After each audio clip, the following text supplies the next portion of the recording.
بسم اللہ الرحمن الرحیم۔ بسم اللہ الرحمن الرحیم۔ السلام علیکم۔ میں اپنے یوٹیوب چینل واقعات نبوی میں آپ سب کو دل سے خوش آمدید کرتی ہوں۔ آج ہم آپ کو لے کے چلتے ہیں 1400 سال پہلے کے اس حسین لمحے کی طرف جب دنیا میں ایک ایسی ہستی تشریف لائے جس کی انسانیت کو ایک حقیقی نور کی روشنی دی۔ آج کی ویڈیو میں ہم رسول اللہ صلی اللہ علیہ وآلہ وسلم کی ولادت اور بچپن کے واقعات کو تفصیل سے بیان کریں گے، جو نہ صرف تاریخ کا حصہ ہے بلکہ ایمان کی بنیاد بھی ہے۔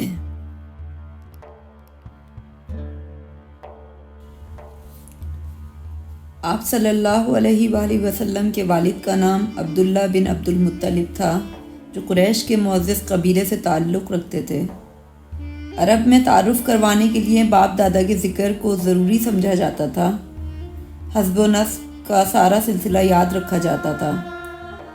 آپ کی والدہ جو قریش کی سب سے زیادہ قابل عزت خاتون حضرت آمنہ بنت وہب تھیں۔ حضرت آمنہ ورقہ بن نوفل کے رشتے کی بہن تھیں۔ ان کی والدہ کا نام برہ بنت عبد العزیٰ تھا۔ اسی زمانے کی بات ہے کہ عبد المطلب نے ایک خواب دیکھا کہ ایک درخت ہے جس کی چوٹی آسمان تک ہے، اس کی شاخیں مشرق اور مغرب میں دور دور تک پھیلی ہوئی ہیں۔ یہ درخت سورج سے کئی گنا زیادہ روشن ہے۔ قریش کا ایک گروہ اس کی شاخوں سے لٹکا ہوا ہے اور دوسرا گروہ اس کی شاخوں کو کاٹنے کے لیے آگے بڑھتا ہے۔ اس گروہ کو قریش کا ایک خوبصورت جوان جس کے جسم سے خوشبو نکل رہی ہے مار مار کر بھگاتا ہے۔ اس وقت کے علماء نے اس خواب کی تعبیر یہ بتائی کہ آپ کی اولاد میں وہ نبی پیدا ہوگا جس کی بشارت آسمانی صحیفوں میں موجود ہے۔ امام جلال الدین لکھتے ہیں کہ جب رسول اقدس کا ظہور ہوا تو جناب ابو طالب کہا کرتے تھے کہ میرے باپ نے خواب میں جو مقدس درخت دیکھا تھا، خدا کی قسم وہ درخت محمد صلی اللہ علیہ وآلہ وسلم ہے۔ حضرت عبداللہ اپنے والد کے بہت فرما بردار اور آپ کی والدہ حضرت آمنہ بہت نیک اور صبر کرنے والی خاتون تھیں۔ ایسی ہستیوں کو اللہ تعالیٰ بہت پسند فرماتا ہے۔ آپ محمد صلی اللہ علیہ وآلہ وسلم کے والد حضرت عبداللہ آپ کی پیدائش سے قبل ہی وفات پا گئے تھے۔ حضرت آمنہ رضی اللہ تعالیٰ عنہ بہت غم میں تھیں۔ اللہ تعالیٰ نے ان کا غم دور کیا، وہ اس طرح کہ کئی دفعہ ان کو خواب میں خوشخبری ملی، بہت بڑی خوشخبری، اتنی بڑی کہ آپ کے علاوہ اور کسی کو نہیں ملی، اور وہ یہ کہ آپ کو خواب میں بتایا گیا کہ آپ کو سب سے اونچی شان والا بیٹا عطا کیا جائے گا۔ صرف خواب ہی نہیں، کشف میں بھی آپ کو ایسے نظارے دکھائے جاتے جس سے آپ کو اندازہ ہوتا کہ کوئی بڑی شان والا بیٹا آپ کو ملے گا۔ آپ نے یہ بھی دیکھا تھا کہ آپ کے اندر سے ایک نور نکلا ہے جو ہر طرف پھیل گیا ہے۔ اس کا ذکر پیارے آقا صلی اللہ علیہ وآلہ وسلم کے مبارک الفاظ میں بھی سنیے۔ آپ فرماتے ہیں کہ میں اپنے باپ کی دعا ہوں، حضرت عیسیٰ ابن مریم کی بشارت ہوں، اور اپنی ماں کا وہ دریا ہوں جو انہوں نے دیکھا۔ ان کے جسم سے ایک نور نکلا جس میں انہیں شام کے محلات نظر آئے، اور انبیاء کی ماؤں کو اصل اسی طریقے سے دکھایا جاتا ہے۔ حضرت آمنہ رضی اللہ تعالیٰ عنہ کو بھی فرشتوں نے بیٹے کی خوشخبری کے ساتھ نام بھی بتایا، محمد، اور حاسدوں اور شر سے بچنے کی دعا بھی سکھائی۔ آپ اکثر سوتے جاگتے نورانی فرشتوں کو دیکھتی، فرشتوں کے پروں کی آوازیں سنتی۔ یہ سب انوکھی باتیں تھیں۔ واقعہ بھی انوکھا ہونے والا تھا۔ صرف حضرت آمنہ ہی نہیں، کل کائنات ایک بہت بڑی شان والے وجود کی منتظر تھی۔ قیصر روم نے ستاروں کو دیکھ کر کہا، معلوم ہوتا ہے کہ عرب کا نبی پیدا ہونے والا ہے۔ عرب میں محمد نام رکھنے کا رواج نہ تھا۔ مگر جن کو علم تھا کہ آسمانی کتابوں کے مطابق موعود نبی کا نام محمد ہوگا، وہ اپنے بچوں کے نام محمد رکھنے لگے۔ یہودیوں نے تو نقل مکانی کر کے مکے کے ارد گرد آباد ہونا شروع کر دیا تاکہ موعود نبی آئیں تو ان کا فیض حاصل کر سکیں۔ وہ وجہ تخلیق کائنات جس کے لیے زمین و آسمان چشمے براہ تھے۔ عرض یہ کہ نور الہی کے مظہر نور محمدی صلی اللہ علیہ وآلہ وسلم کے جلوہ فرمانے کا بابرکت وقت آ گیا تھا۔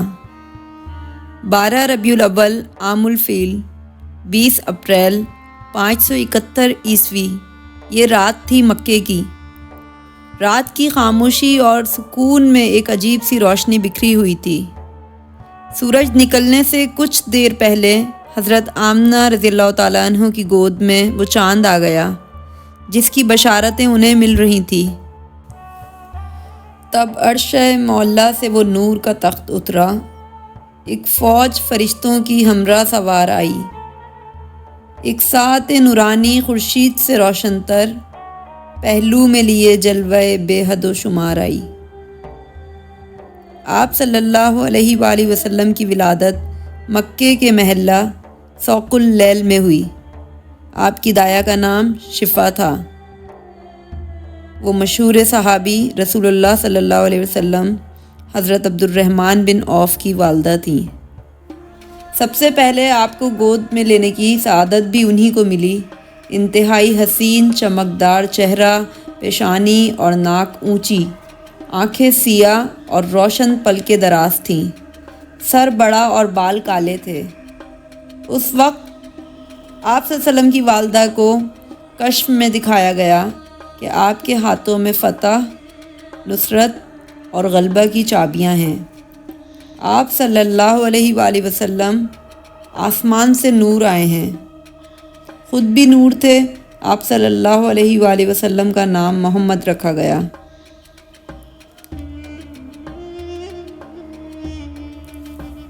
اللہ تعالیٰ نے جب احسان کرنا چاہا تو محمد صلی اللہ علیہ وآلہ وسلم کو پیدا کیا۔ آپ صلی اللہ علیہ وآلہ وسلم کا نام محمد تھا، جس کے معنی نہایت ہی تعریف کیا گیا۔ آپ صلی اللہ علیہ وآلہ وسلم کی خوبصورتی میں اللہ کی خوبصورتی کا عکس تھا۔ آپ فرمایا کرتے تھے، اول ما خلق اللہ نوری، مطلب سب سے پہلے جو اللہ تعالیٰ نے پیدا کیا وہ میرا نور تھا۔ آپ کی پیدائش کے وقت حضرت عبد المطلب رضی اللہ تعالیٰ عنہ خانہ کعبہ میں دعا کر رہے تھے۔ ام ایمن نے آ کر پوتے کی خوشخبری سنائی، خوشی خوشی گھر آئے، پوتے کو گود میں لیا۔ حضرت آمنہ رضی اللہ تعالیٰ عنہ کے خواب اور کشف کی وجہ سے نام محمد ہی پسند کیا۔ ننھے محمد کو گود میں لیے ہوئے خانہ کعبہ آ کر اللہ کا شکر ادا کیا اور اعلان کیا کہ عبداللہ مرحوم کے بچے کا نام محمد رکھا گیا ہے۔ پھر واپس بچہ ماں کے سپرد کر دیا۔ انہیں اس موقع پر اپنا بیٹا عبداللہ رضی اللہ تعالیٰ عنہ بہت یاد آئے۔ دنیا میں یوں بھی ہوتا ہے کہ اگر بیٹا فوت ہو جائے تو دادا پوتے پر قبضہ کر لیتے ہیں، مگر آپ بہت نیک دل انسان تھے۔ آپ کی والد کے فوت ہو جانے کے بعد آپ کو وہ آپ کی والدہ کے قبضے میں رہنے دیا اور کہا کہ محمد کے باپ کی جگہ مجھے ہی سمجھو۔ اس زمانے میں ایک رواج یہ تھا کہ اپنے نوزائیدہ بچوں کو صحراؤں میں آباد قبیلوں میں بھیج دیتے تھے تاکہ وہاں کھلی ہوا میں بچے کی صحت اچھی رہے، اچھی عربی زبانیں سیکھیں، گفتگو کا سلیقہ آ جائے اور صحرائی بدو قبائل سے جفاکشی اور بہادری بھی سیکھ لیں۔ گاؤں والے بچے پالنے کا معاوضہ لیتے تھے، اس طرح ان کی کمائی کا ذریعہ بھی بن جاتا تھا۔ آپ نے یہ تو دیکھا ہوگا کہ جو مائیں ملازمت کرتی ہیں وہ اپنے بچوں کے لیے بیبی سٹرز رکھتی ہیں یا ایسے اداروں میں بچے چھوڑ دیتی ہیں جہاں ان کی اچھی دیکھ بھال ہو سکے۔ شہروں میں تو ہر روز لانے لے جانے کی سہولت ہوتی ہے، مگر گاؤں وغیرہ میں بہت مشکل ہو جاتا ہے۔ پھر اس زمانے میں تو سفر کی بھی مشکلات تھیں، گاؤں سے بچے سال یا 2 سال بعد واپس لائے جاتے تھے۔ جس سال ہمارے پیارے آقا صلی اللہ علیہ وآلہ وسلم پیدا ہوئے، صحرائی قبائل کی 10 شریف عورتیں مکہ آئیں۔ ان عورتوں کو یہ تلاش ہوتی کہ امیر گھرانے کا بچہ مل جائے تو پالنے کا زیادہ معاوضہ مل جائے گا، مگر آمنہ کا لال تو یتیم تھا۔ جب خواتین کو پتہ لگتا کہ اس گھر میں بچہ تو ہے مگر یتیم ہے تو اسے چھوڑ دیتی تھی۔ صرف ایک خاتون حلیمہ تھیں جن کو امیر گھرانے کا بچہ نہ ملا تو بجائے خالی ہاتھ واپس لوٹنے کے یتیم بچہ ہی لے جانا بہتر سمجھا۔ دائی حلیمہ حضرت آمنہ رضی اللہ تعالیٰ عنہ کے گھر آئیں۔ ننھے محمد صلی اللہ علیہ وآلہ وسلم 1 ماہ کے تھے، تب تک وہ اپنی والدہ کے پاس رہے۔ دائی حلیمہ نے محمد صلی اللہ علیہ وآلہ وسلم کو گود میں لینے کی درخواست کی۔ حضرت آمنہ نے درخواست قبول کر لی۔ ان کو بخوبی سمجھ تھی کہ اس ننھے محمد صلی اللہ علیہ وآلہ وسلم کو اتنے تذبذب کے بعد کیوں لیا گیا۔ اس لیے دائی حلیمہ کی تسلی کے لیے انہیں بتایا کہ دیکھیں، بظاہر تمہیں یہ ایک بچہ ایک بیوہ عورت کا یتیم بچہ نظر آ رہا ہے، مگر یہ معمولی نہیں ہے۔ مجھے اللہ تعالیٰ نے بتایا ہے کہ یہ بڑی شان والا بچہ ہے۔ پھر محمد صلی اللہ علیہ وآلہ وسلم کو رخصت کرتے وقت دعا کی، میں اپنے بچے کو خدائے ذوالجلال کی پناہ میں دیتی ہوں، اس شر سے جو پہاڑوں میں پلتا ہے، یہاں تک کہ میں اسے اونٹ پر سوار دیکھوں اور دیکھ لوں کہ غلاموں اور درماندہ لوگوں کے ساتھ نیک اور حسن سلوک کرنے والا ہے۔ دائی حلیمہ ایک غریب خاتون تھیں۔ اس زمانے میں کافی عرصے سے بارش نہ ہونے کی وجہ سے خوراک کی چیزوں کی کمی تھی، گھاس بھی نہیں اگ رہی تھی۔ وہ قبائل جن کا گزارا بھیڑ بکریاں پال کر ہوتا تھا بڑے پریشان تھے۔ چنانچہ دائی حلیمہ کا جو بیٹا تھا عبداللہ ان دنوں دودھ پیتا تھا، وہ بھوکا رہتا تھا۔ جب واپسی کا سفر شروع ہوا تو دائی حلیمہ نے اپنے بیٹے عبداللہ اور ننھے محمد صلی اللہ علیہ وآلہ وسلم کو دودھ پلایا۔ ماشاءاللہ دونوں کا پیٹ بھرا، وہ حیران رہ گئیں۔ پھر وہ اپنی کمزور گدھی پر سوار ہوئیں، وہ بھی طاقتور اور جوان جانور کی طرح چلنے لگی اور سب سے آگے نکل گئی۔ گھر پہنچی تو محمد کی برکت سے کوئی خوراک کا مسئلہ نہ رہا، بکریاں خوب دودھ دینے لگیں۔ وہ خوب سمجھ گئیں کہ حضرت آمنہ رضی اللہ تعالیٰ عنہ نے ٹھیک ہی کہا تھا کہ بچہ بہت برکت والا ہے۔ حلیمہ کی بیٹی شیمہ کو ننھے مہمان سے بہت پیار ہو گیا۔ ان خواتین سے سیکھ کر آپ صلی اللہ علیہ وآلہ وسلم نے حوازن کے قبیلہ سعد کی زبان بولنا شروع کر دی۔ آپ صلی اللہ علیہ وآلہ وسلم فرمایا کرتے تھے، میں تم سب سے فصیح تر نبی ہوں، کیونکہ میں قریش خاندان سے ہوں اور میری زبان بنی سعد کی زبان ہے۔ عربی زبان میں اس خاتون کو جس کا دودھ پیا ہو رضائی والدہ کہتے ہیں۔ رضائی ماں کے بچے رضائی بہن بھائی کہلاتے ہیں۔ اسی طرح وہ عرصہ جس میں رضائی ماں کا دودھ پیا ہو عرصہ رضاعت کہلاتا ہے۔ 2 سال کا عرصہ رضاعت گزرا تو حلیمہ آپ صلی اللہ علیہ وآلہ وسلم کو آپ کی والدہ کے حوالے کرنے مکے آ گئیں۔ حوالے کرنے آ تو گئیں مگر دل نہیں چاہ رہا تھا کہ آپ کو خود سے جدا کریں۔ آپ صلی اللہ علیہ وآلہ وسلم سے سب گھر والے بہت محبت کرنے لگے تھے۔ ماں کو ملانے کے بعد درخواست کی کہ کچھ عرصہ مزید اس بابرکت حسین بچے کو ان کے ساتھ رہنے دیا جائے۔ ان دنوں مکے میں کوئی وبا پھیلی ہوئی تھی۔ ان کو اچھا بہانہ ہاتھ لگ گیا، کہنے لگیں کہ مکے کی آب و ہوا میں ان کے بیمار پڑنے کا بھی اندیشہ ہے، اگر آپ اجازت دیں تو ابھی اور دن کچھ ساتھ رکھ لوں۔ حضرت آمنہ رضی اللہ تعالیٰ عنہ کو محمد کی سلامتی کا اتنا خیال تھا کہ دل نہ چاہتے ہوئے بھی اجازت دے دی۔ حلیمہ واپس گھر ساتھ لائیں تو بچے محمد صلی اللہ علیہ وآلہ وسلم کو دیکھ کر کھل اٹھے۔ حضرت حلیمہ کے 4 بچے تھے۔ آپ اپنے رضائی بہن بھائیوں کے ساتھ کھلی فضا میں کھیلتے اور جب وہ بکریاں چرانے جاتے تو آپ بھی ساتھ جاتے۔ کبھی کبھی گھر سے دور بھی نکل جاتے تھے۔ آپ بکریوں کی حفاظت بڑی ہوشیاری سے کرتے تھے۔ آپ صلی اللہ علیہ وآلہ وسلم بہت بہادر بچے تھے۔ ایک دن کیا ہوا کہ آپ دوسرے بچوں کے ساتھ بکریاں چرا رہے تھے کہ اچانک گھوڑوں پر سوار ڈاکو آ گئے۔ آتے ہی بکریاں جمع کر کے ہاک کر لے جانے لگے۔ آپ ایک ننھے معصوم بچے تھے مگر دلیروں کی طرح ان کے راستے میں ڈٹ کر کھڑے ہو گئے اور کہا، میں یہ بکریاں لے جانے نہیں دوں گا کیونکہ یہ گاؤں والوں کی ہے۔ ڈاکوؤں کو حیرت ہوئی کہ سب لوگ ہمارے خوف اور دہشت سے کانپنے لگتے ہیں۔ یہ کیسا بچہ ہے جو ڈاکوؤں کے سامنے ڈٹ کر کھڑا ہے؟ خاص طور پر ان کا سردار بہت چلایا۔ تیش میں آ کر آگے بڑھا تو دیکھا ایک معصوم بچہ بڑے اعتماد سے بازو پھیلائے راستہ روکے کھڑا ہے۔ اس خوبصورت پرعزم بچے پر نظر پڑتے ہی سردار کو اندازہ ہوا کہ یہ کوئی معمولی بچہ نہیں ہے۔ پوچھا، تمہارا نام کیا ہے؟ آپ صلی اللہ علیہ وآلہ وسلم نے فرمایا، محمد۔ کہا، کس کے بیٹے ہو؟ تو کہا، عبد المطلب کے۔ سردار سمجھ گیا کہ قریش خاندان کا بچہ ہی ایسا بہادر ہو سکتا ہے۔ بکریاں چھوڑ دیں، محمد صلی اللہ علیہ وآلہ وسلم کو سلام کیا اور اپنے ساتھیوں کے ساتھ واپس چلا گیا۔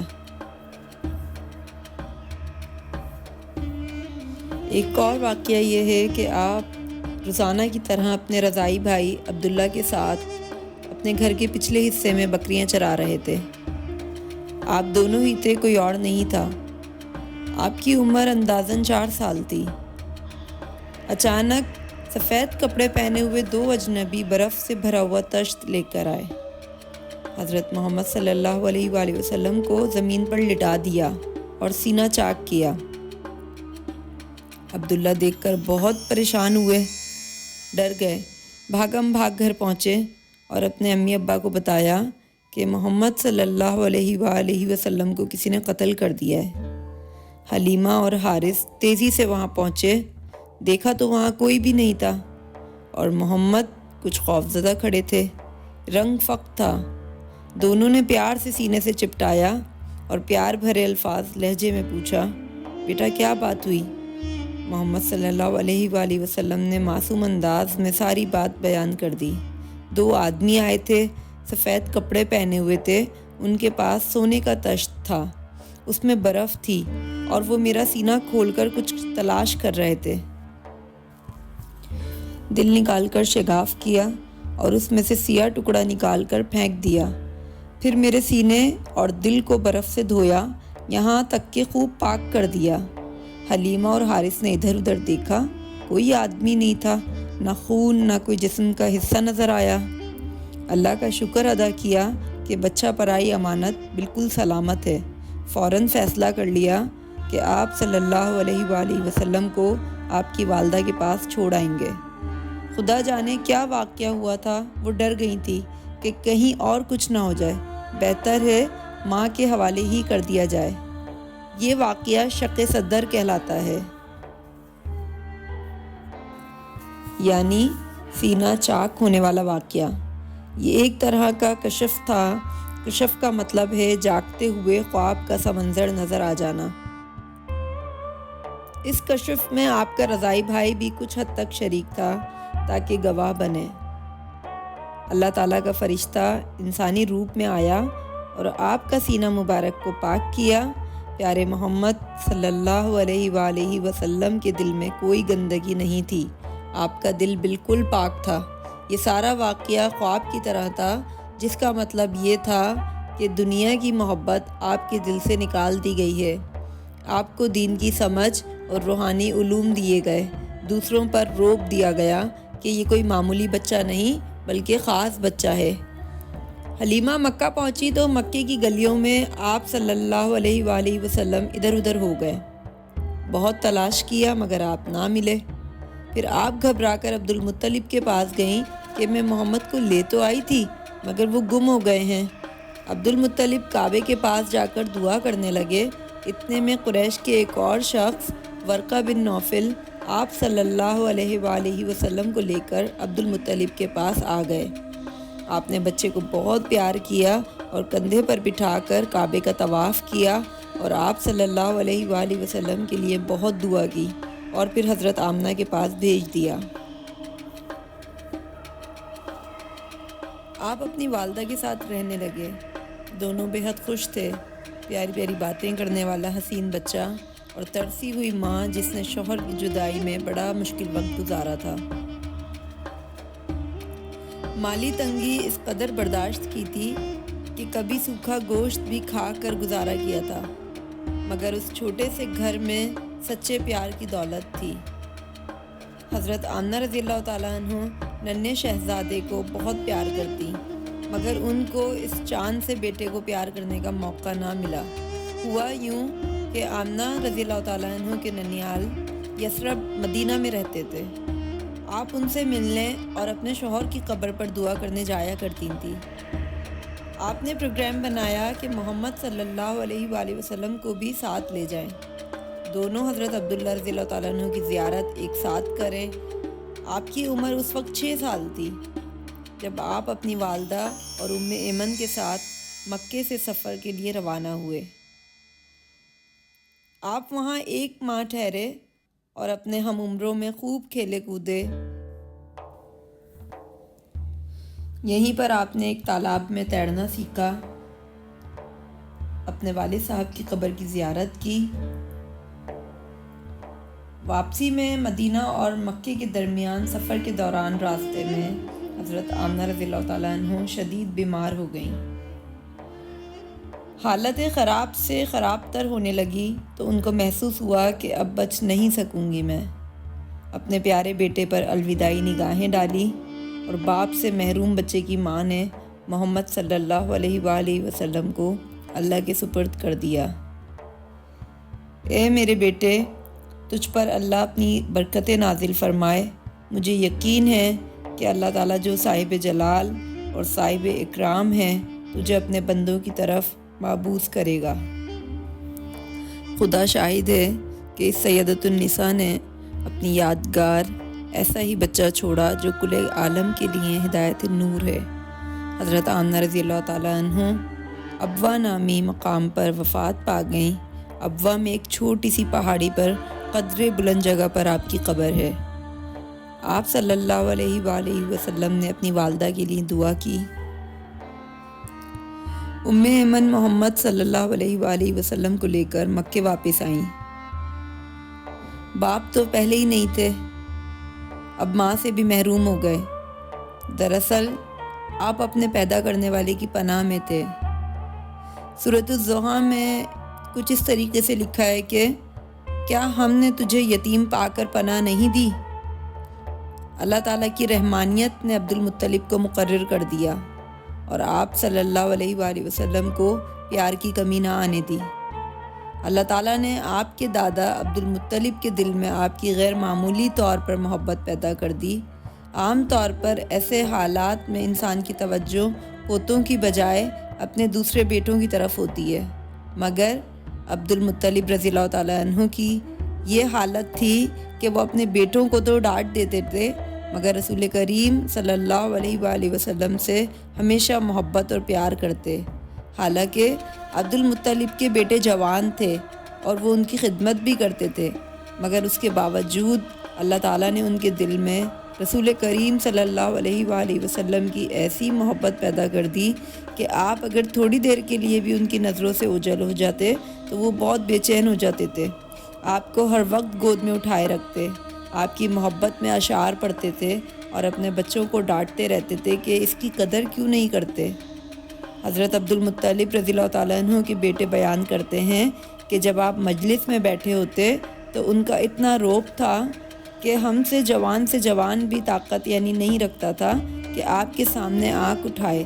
عرب میں بڑوں کا بہت ادب کیا جاتا تھا، لیکن محمد صلی اللہ علیہ وآلہ وسلم بچپن کی وجہ سے بعض دفعہ دادا سے کھیلتے اور ان کے کندھوں پر چڑھ جاتے۔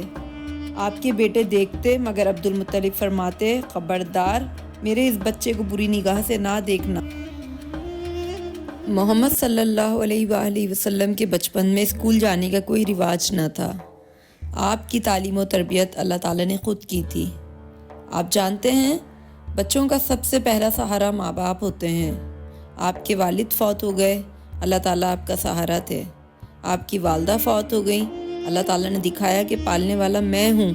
پھر عبد المطلب رضی اللہ تعالیٰ عنہ کے دل میں پیار ڈال دیا، اس طرح آپ کو محرومی کا کبھی احساس نہ ہونے دیا، بلکہ آپ زیادہ لاڈ پیار میں پلے۔ دادا پوتے کا عجیب پیار تھا۔ خانہ کعبہ کا طواف کرتے تو آپ کو کندھے پر بٹھا لیتے۔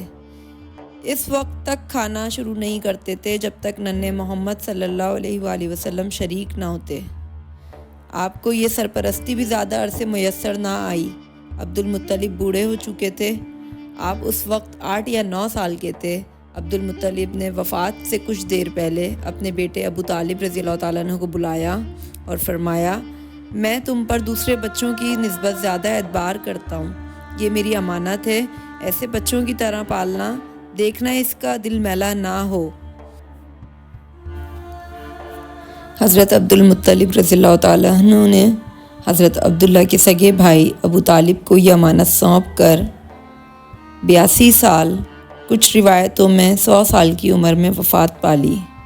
ان کا جنازہ اٹھا تو در یتیم محمد بھی ساتھ ساتھ تھے۔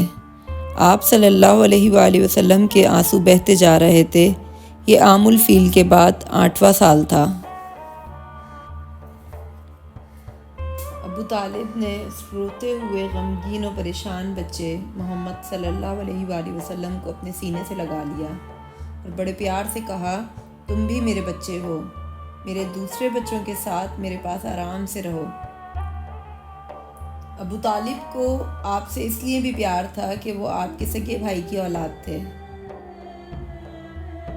ابو طالب کی ہر وقت یہی کوشش رہتی کہ آپ ہر وقت ان کی آنکھوں کے سامنے رہیں۔ کبھی کسی کام سے باہر جاتے تو آ کر تسلی کرتے کہ آپ بھوکے تو نہیں تھے۔ آپ کی چچی بھی آپ کا بہت خیال رکھتی تھی۔ دراصل آپ اتنی پیاری شخصیت کے مالک تھے کہ سختی کی ضرورت ہی پیش نہیں آئی۔ آپ کے چچا کے گھر جب کھانا تقسیم ہوتا تو آپ کبھی بڑھ کر مانگا نہیں کرتے تھے۔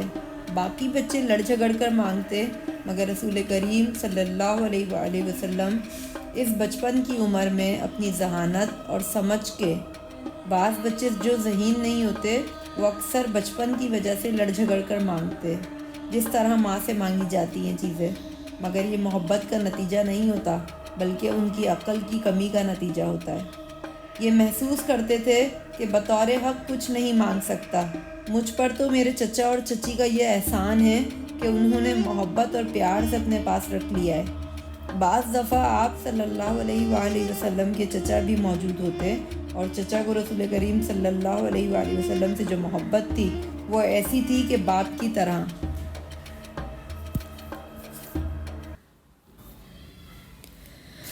اسی وجہ سے بعض دفعہ ابو طالب رضی اللہ تعالیٰ عنہ جب گھر میں آتے اور رسول کریم صلی اللہ علیہ وآلہ وسلم کو عام بچوں سے الگ ایک طرف کھڑے دیکھتے اور یہ بھی دیکھتے کہ باقی بچے شور کر رہے ہیں اور لڑ جھگڑ کر چیزیں لے رہے ہیں مگر رسول کریم ایک کونے میں خاموش بیٹھے ہوئے ہیں، تو ابو طالب ان کو بازو سے پکڑ لیتے اور کہتے، میرے بچے تو یہاں کیوں خاموش بیٹھا ہے؟ رسول کریم کچھ نہیں مانگتے، وہ کونے میں کھڑے رہتے اور یہ خیال کرتے کہ دنیا میں میرا حصہ ہے ہی نہیں، اگر مانگوں تو کیوں مانگوں، اور اگر مانگوں تو کس سے مانگوں۔ یہ سب کیفیات اس لیے آپ پر گزری کہ آپ کو ایک خدا کی ہستی پر ایمان پیدا ہو کہ کس طرح مشکل حالات میں اس نے پرورش کر کے ربوبیت کی شان دکھا کے آپ صلی اللہ علیہ وآلہ وسلم کے قدموں میں ساری دنیا ڈال دی۔ مزے کی بات یہ ہے کہ درود شریف میں جب ہم 2 بزرگ نبیوں کا نام ایک ساتھ لیتے ہیں، یعنی حضرت ابراہیم علیہ السلام اور حضرت محمد صلی اللہ علیہ وآلہ وسلم، دونوں کے ساتھ یہ واقعہ ایک ہی طرح کا گزرا۔ دونوں کے والد بچپن میں فوت ہوئے، دونوں کو ان کے چچاؤں نے پالا اور دونوں کے چچا بت پرست تھے، مگر اللہ پاک نے ان کی نگرانی میں پلنے والے بچوں کی خود تربیت کی اور سب سے خدائے واحد کے پرستار بنے۔ سبحان اللہ۔ اللہ تعالیٰ کی حکمت سے حضرت محمد صلی اللہ علیہ وآلہ وسلم کے بچپن سے ہی ایسے واقعات ہوئے جن سے لوگوں کو احساس ہونے لگا کہ یہ بچہ معمولی بچہ نہیں ہے۔ ایک دفعہ مکے میں ایک ایسا شخص آیا جو چہرے دیکھ کر قسمت کا حال بتانے میں ماہر تھا۔ سب لوگ شوق سے اپنے بچوں کو لے کر گئے اور ان سے مستقبل کے حالات پوچھے۔ ابو طالب بھی آپ صلی اللہ علیہ وآلہ وسلم کو لے کر گئے، اپنے بچوں کو لے کر نہیں گئے، صرف اپنے بھتیجے کو لے کر گئے، کیونکہ صاف ظاہر ہو چکا تھا کہ آپ میں کوئی غیر معمولی بات ہے۔ اس نجومی نے ایک نظر آپ صلی اللہ علیہ وآلہ وسلم کو دیکھا، پھر کسی کام میں مصروف ہو گیا، کاموں سے فارغ ہوا اور باقی لوگ چلے گئے تو پوچھنے لگا ایک لڑکا آیا تھا، وہ کہاں ہے؟ مجھے جلدی دکھاؤ۔ وہ ہونہار ہے، معلوم ہوتا ہے کہ اس کی شان ظاہر ہوگی۔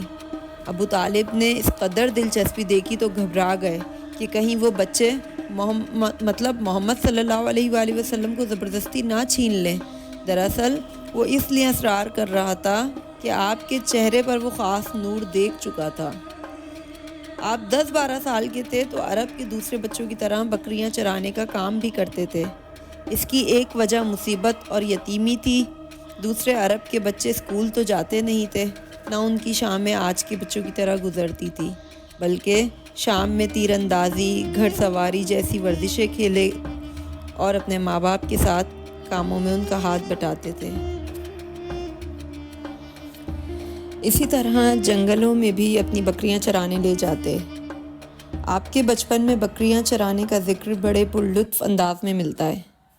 ایک دفعہ ایک جنگل سے گزرتے ہوئے صحابہ ایک قسم کی جنگلی بیریوں سے بیر توڑ کر کھانے لگے تو آپ صلی اللہ علیہ وآلہ وسلم نے فرمایا، جو خوب سیاہ ہو جاتے ہیں زیادہ مزے کے ہوتے ہیں۔ یہ میرا اس زمانے کا تجربہ ہے جب میں بچپن میں یہاں بکریاں چرایا کرتا تھا۔ آپ نے معاوضہ لے کر بھی بکریاں چرائیں۔ اس عمر میں آپ کی دوستی حضرت حکیم بن حزام سے ہو گئی۔ آپ 12 سال کے تھے۔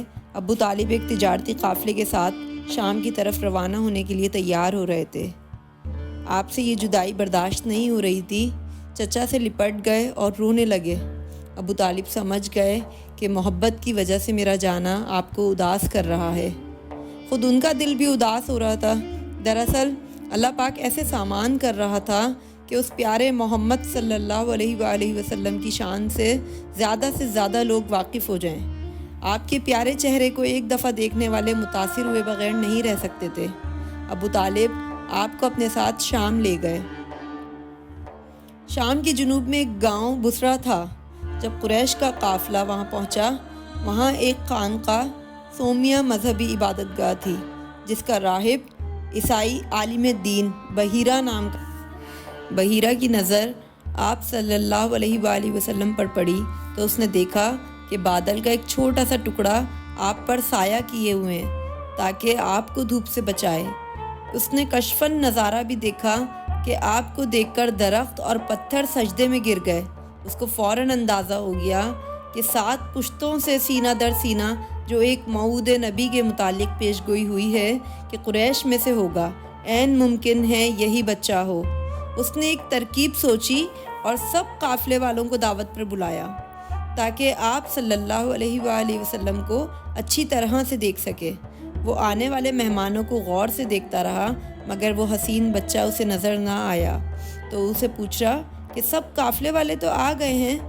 پھر اسے بتایا کہ ایک بچہ سامان کی حفاظت کرنے کے لیے پیچھے رہ گیا ہے۔ بحیرہ نے اصرار کر کے آپ کو بلوایا اور آپ کو قریب بلا کر آپ سے باتیں کی۔ دونوں کندھوں کے درمیان ابھرے ہوئے گوشت مہر نبوت کو محسوس کیا جو آنے والے نبی کی ایک نشانی تھی۔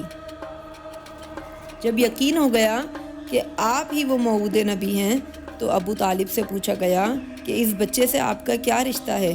ابو طالب نے جواب دیا، یہ میرا بیٹا ہے۔ اسی پر بحیرہ نے کہا کہ ان کے والد تو زندہ نہیں ہیں۔ ابو طالب نے کہا، ٹھیک ہے، یہ میرا بھتیجا ہے۔ بحیرہ نے ابو طالب سے کہا، اس بچے کو آپ لے جائیں فوراً، ایسا نہ ہو یہودی ان نشانیوں سے آپ کو پہچان لیں اور کوئی نقصان پہنچائیں۔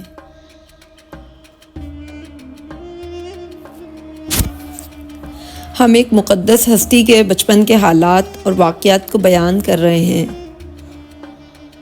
اس میں آپ خاص بات محسوس کریں کہ اللہ تعالیٰ کس طرح مکے کے بت پرست، جاہل اور عیش پرست ماحول سے بچا کر اس پاک ہستی محمد صلی اللہ علیہ وآلہ وسلم کے اخلاق کی خود حفاظت فرما رہے ہیں۔ ایک واقعہ اور جس سے حیرت انگیز طور پر اللہ تعالیٰ کا اپنی قدرتوں سے آپ کو شرک سے بچانا ظاہر ہوتا ہے۔ عرب میں ایک سالانہ تقریر ہوا کرتی تھی۔ ان کا ایک بت تھا، بوانا۔ اسی کے نام سے یہ تقریب بالکل عید میلے کی طرح منائی جاتی تھی۔ نوعیت بھی مذہبی تھی، اس لیے سب کا شریک ہونا بھی ضروری تھا، مگر آپ کے دل میں خدا تعالیٰ نے ڈال دیا کہ کہ آپ اس میں شریک نہیں ہوں گے۔ چچا نے دوسرے سب چچاؤں نے اصرار کیا، مگر آپ اس تقریب پر جانے کے لیے رضامند نہ ہوئے۔ زیادہ اصرار سے تنگ آ کر رونے والے ہو گئے اور اپنے چچا سے کہا، مجھے ایسی جگہوں پر جانا بالکل پسند نہیں، مجھے خوف آتا ہے، نہ میں وہاں جاؤں گا اور نہ میں وہاں کا کھانا کھاؤں گا۔ ابو طالب رضی اللہ تعالیٰ عنہ کو بچے کی دلداری منظور تھی۔ کہہ دیا کہ کوئی بات نہیں، آپ ام ایمن کے ساتھ گھر میں رہو، میں سب کو سمجھا لوں گا۔ تو اس طرح ایک مشرکانہ تقریب میں شرکت سے اللہ تعالیٰ نے آپ کو بچایا، اور اصرار کرنے والے اس بات کو گواہ ٹھہرے ہیں کہ آپ بچپن سے اللہ کے سوا کسی کو اہمیت نہیں دیتے تھے۔ ایک دفعہ ایک اور فضول تقریب سے اللہ تعالیٰ نے آپ کو بچایا۔ وہ اس طرح کہ عرب میں دستور تھا کہ سر شام کھلی جگہ پر جمع ہو جاتے، رات بھر قصے، کہانیاں، ناچ گانا چلتا رہتا۔ آپ کو پتہ ہے عرب میں گرمیوں میں دن کے وقت بے حد گرمی اور راتیں نسبتاً ٹھنڈی اور پرسکون ہوتی ہیں، اسی لیے عرب میں رہنے والوں کی محفلیں راتوں کو جمتی ہیں۔ ایک نکاح کی تقریب ہو رہی تھی، آپ اتفاقاً چلے گئے، مگر جاتے ہی نیند کا ایسا غلبہ طاری ہوا کہ ساری رات سوتے رہے۔ صبح آنکھ کھلی، کوئی فضول منظر نہ دیکھا۔ جو اللہ تعالیٰ کے پیارے بندے ہوتے ہیں، اللہ تعالیٰ پسند نہیں فرماتا کہ وہ فضول کاموں میں اپنا وقت ضائع کرے۔ آپ کی عادتیں اتنی پیاری تھیں کہ ہر طرف تذکرہ ہونے لگا کہ محمد صلی اللہ علیہ وآلہ وسلم اچھے بچے ہیں، آپ فرما بردار ہیں، سچ بولتے ہیں، بزرگوں کا ادب کرتے ہیں، چھوٹوں سے لڑتے جھگڑتے نہیں، جس چیز پر حق نہ ہو استعمال نہیں فرماتے تھے، کوئی ایسی چیز رکھوائے تو حفاظت سے رکھ کر ویسے ہی واپس کر دیتے تھے۔ اس کے علاوہ آپ میں ایک ایسی خوبی تھی جو فوراً دوسروں کے دلوں میں گھر کر لیتی تھی۔ آپ صلی اللہ علیہ وآلہ وسلم غریبوں کے بہت ہمدرد تھے اور ضرورت مندوں کی ضرورت پوری کرنے کے لیے ہر وقت تیار رہتے تھے۔ مکے میں ہر قسم کی برائیاں عام تھیں، مگر اللہ تعالیٰ نے ہر طرح کی برائیوں سے بچا کر نیکیوں کی راہ پر ڈالتا رہا اور لوگوں کے دل میں آپ کی قدر اور محبت میں اضافہ فرماتا رہا۔ آپ سوچیں کہ سر پر ماں باپ دادا کا سایہ نہ تھا، صرف چچا تھے جو بہت بڑے خاندان کے سرپرست تھے، اور وہ تھے بھی بت پرست۔ تو اس معصوم حسین بچے کی کون سی ایسی طاقت سنبھال رہی تھی؟ یقیناً اللہ تعالیٰ سنبھال رہے تھے۔ آپ خود فرماتے ہیں، میں نے ساری عمر میں صرف 2 دفعہ ایسی قسم کی مجلس میں شرکت کا ارادہ کیا، مگر دونوں دفعہ روک دیا گیا۔ آپ نے دیکھا کہ اللہ تعالیٰ کی کفالت اور تعلیم و تربیت نے کیسا ہیرا تراشا۔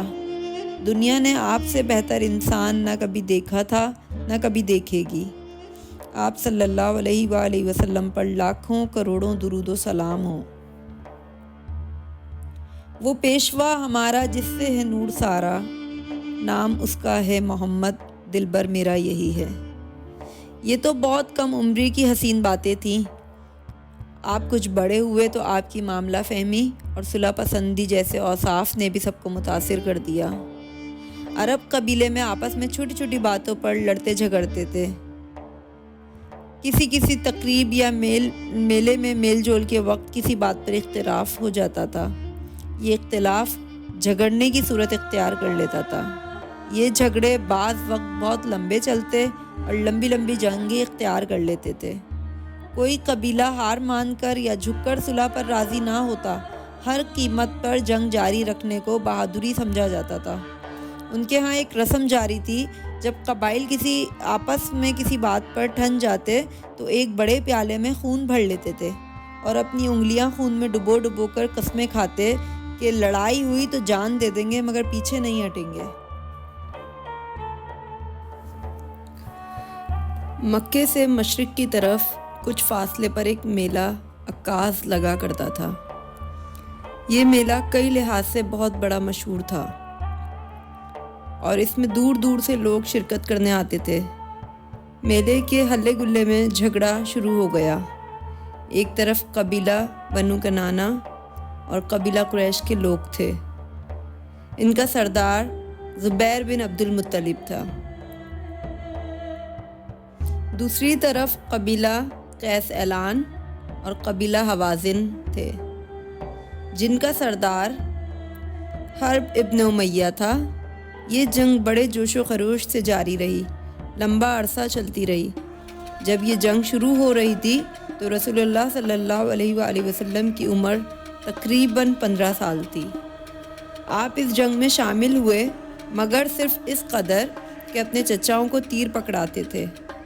آپ نے کسی پر ہاتھ نہیں اٹھایا تھا۔ یہ لڑائی حرب فجار کے نام سے مشہور ہے۔ حرب فجار میں بہت لوگ زخمی ہوئے، ان گنت مارے گئے، مالی نقصان بھی بہت ہوا۔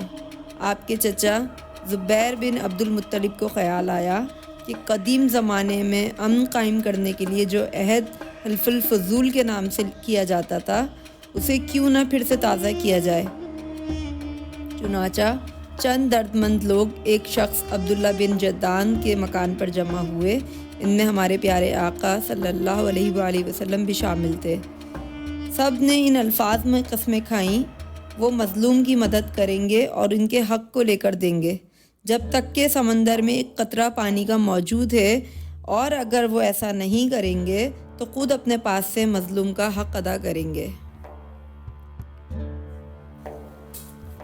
کچھ عرصے بعد وہ نوجوان اس معاہدے کو بھول گئے، لیکن رسول کریم صلی اللہ علیہ وآلہ وسلم تو سچے انسان تھے اور معاہدوں کا پاس رکھنے والے تھے۔ آپ کو یہ معاہدہ یاد رہا۔ جب آپ نے دعویٰ کیا تو ایک دن بعض مخالفوں نے شرارتاً یہ چاہا کہ آپ کا امتحان لیا جائے۔ انہوں نے سوچا کہ آپ نے بھی غریب کی حمایت کے لیے قسم کھائی تھی، اب یہ دیکھتے ہیں کہ آپ غریبوں کی حمایت کرتے ہیں یا نہیں۔ روایات میں آتا ہے ایک بدوی تھا جس سے ابو جہل نے کچھ سامان لیا تھا، مگر اس کی رقم اسے ادا نہ کی تھی۔ وہ بدوی مکے میں آتا ہے اور شور مچاتا ہے کہ ہم باہر سے آتے ہیں، اپنا سودا یہاں فروخت کرتے ہیں، مگر مکے کے یہ لوگ جو بیت اللہ کے محافظ اور مذہبی آدمی سمجھے جاتے ہیں، ہم پر اس رنگ میں ظلم کرتے ہیں۔ جب لوگ اسے دریافت کرتے کہ کیا ہوا تو وہ کہتا کہ ابو جہل نے میری اتنی رقم دینی ہے، مگر وہ نہیں دیتا۔ ایک تو وہ آدمی کم عقل سا تھا، دوسرے یوں کہ اس کا نقصان بھی کافی ہوا تھا۔ جب وہ اس طرح بار بار شور مچاتا تو ایک دن لوگوں نے مشورہ کیا کہ اسے محمد صلی اللہ علیہ وآلہ وسلم کے پاس بھیج دو، اور اسے کہا کہ ابو جہل سے تقاضا کرنے کے لیے آپ کو ساتھ لے جائے۔ ان کی نیت نیک نہیں تھی، ان کا منشا صرف یہ تھا کہ اگر محمد صلی اللہ علیہ وآلہ وسلم ان کے ساتھ نہ گئے تو ہم کہیں گے کہ دیکھو آپ نے غریبوں کی مدد کے لیے قسم کھائی تھی، مگر اس کو پورا نہیں کیا آپ نے۔ اور اگر گئے تو ابو جہل آپ کی بات نہیں مانے گا۔ بہرحال انہوں نے اس بدوی کو رسول اللہ صلی اللہ علیہ وآلہ وسلم کے پاس بھجوا دیا۔ جب رسول کریم نے اس کے حالات سنے تو آپ نے اسی وقت اپنی چادر سنبھالی اور اس بدوی کے ساتھ چل پڑے۔ ابو جہل کے دروازے پر پہنچ کر آپ نے دستک دی۔ جب وہ باہر آیا تو آپ صلی اللہ علیہ وآلہ وسلم نے فرمایا، اس بدوی کی رقم آپ نے دینی ہے، اسے روپے کی سخت ضرورت ہے۔ میں آپ کے پاس اس لیے لایا ہوں کہ آپ اس کی رقم اسے دے دیں۔ اس نے کہا اچھا ابھی میں لے کر آتا ہوں۔ چنانچہ وہ اندر گیا اور روپیہ لا کر اس نے بدوی کو دے دیا۔ جب اس کے دوستوں کو یہ بات معلوم ہوئی تو انہوں نے اسے طعنہ دیا کہ تم تو کہتے تھے کہ ان کا مال کھانا جائز ہے، مگر تمہاری اپنی یہ حالت ہے کہ روپیہ فوراً لا کر دے دیا، تم نے یہ کیا کیا؟ ہم نے تو نعوذ باللہ ذلیل کرنے کے لیے یہ منصوبہ بنایا تھا، مگر اس کا نتیجہ یہ نکلا کہ الٹا ہم ذلیل ہو گئے۔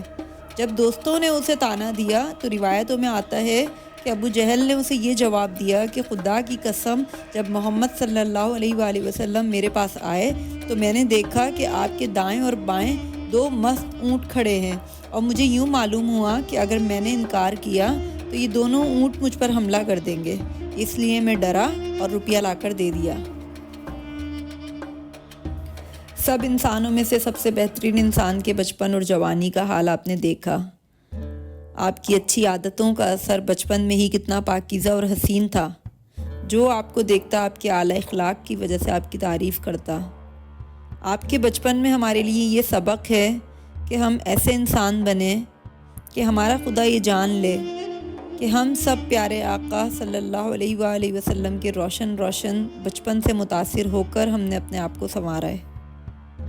اللہ تعالیٰ کو آپ کی ان اداؤں پر پیار آئے اور وہ آپ کا مستقبل بھی اپنے محبوب کے طفیل آپ کے صدقے حب رسول بنا دے، آمین۔ اگر آپ کو یہ ویڈیو پسند آئی ہو تو اسے لائک کریں، شیئر کریں اور میرے چینل کو سبسکرائب کریں تاکہ آپ کو میری نئی ویڈیوز کی نوٹیفیکیشن مل سکے۔ اگلی ویڈیو تک اپنا خیال رکھیے گا۔ اللہ تعالیٰ ہم سب کا حامی و ناصر ہو۔ اللہ حافظ۔ اللهم صل على محمد وعلى آل محمد كما صليت على إبراهيم وعلى آل إبراهيم إنك